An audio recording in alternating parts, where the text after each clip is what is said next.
I'm new to Animal Crossing. Yeah, I know, I missed the train already. But I've been playing it a lot lately on my Switch, and besides the crazy turnip market, I've been drawn to the voices in the game. I just really wanted to know how they are made, and if possible, I would like to remake it myself. What amazed me is that sometimes it sounded as if they were actually speaking English.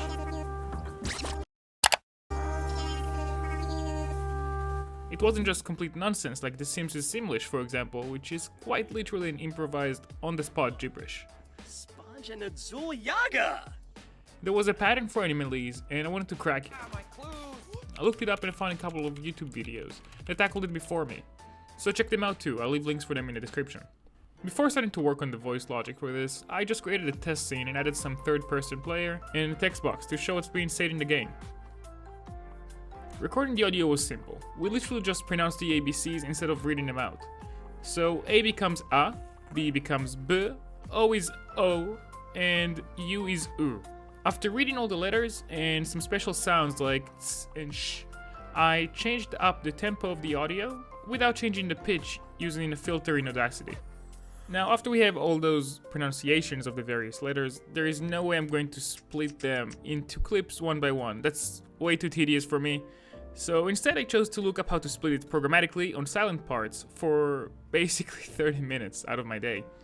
I came across a tool called SOX, S-O-X, installed it and fed into it my voice clip, and after playing around with some settings, I found that these settings worked the best. I ran through the clips and deleted the silent parts. Now it's time to go and implement these in Unity somehow. I started off by making a scriptable object for character voices. We'll need a dictionary that will help us translate letters into voice clips. I'll also hold all the expected letters in an array, and use that array to populate the dictionary in our own validate function, if we need to. So that creates a dictionary with the right entries but no actual voice clips attached. And yeah, you guessed it, I am not going to drag and drop all those voice clips into place. Time for some more premature automation. Since we know the order of the recorded letters, we can sort the clips by names and then attach the right clip to the right entry in the dictionary. Now if we rerun on validate, we can see that all of our clips are right in place. Now time to test out the voice logic. I decided to try and make the logic read out a voice line before we actually went ahead and implemented the entire thing. I took my Sound Effect Scriptable Object code, which you can find in my previous tutorials, and modified it to play the corresponding letter sound for each letter of the dialogue content. After attaching this logic to a UI button, we got our first generated voice. We can modify the pitch and volume in the voice object and try it out again too. And the great thing about scriptable objects is that everything you do here will get saved, even if you're in a played scene.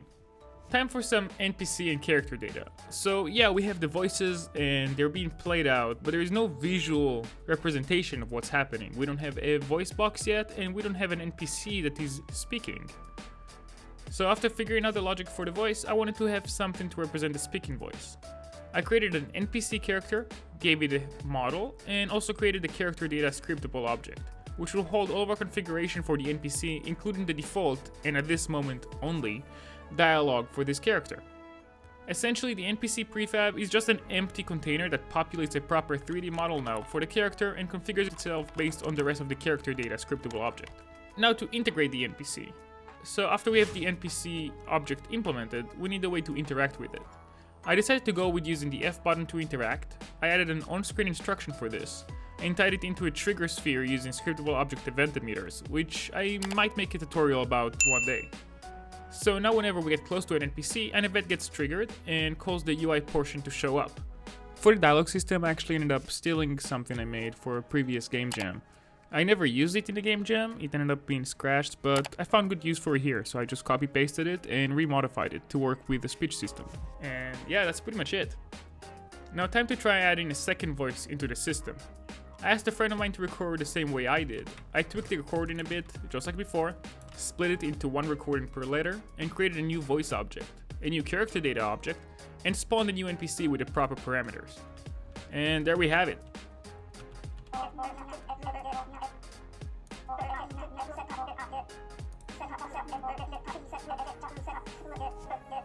In my opinion, this is relatively simple and also quite modular. You can make multiple voice files for one recording, and tweak the voices as you play, since it gets saved even during playtime in the editor. One more thing I wanted to tweak was letter skipping. At the moment, the content being read out sounds way too verbose, so I added a new variable that decides how often we should ignore a letter in the content.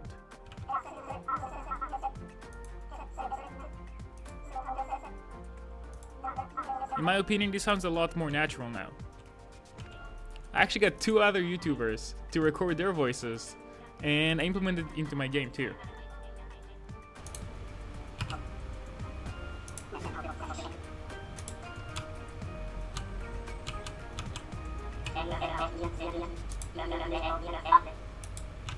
This was really fun to make, and I hope you enjoyed watching this video. Please like and subscribe for more content like this, and let me know if there is something you wanted to see me make.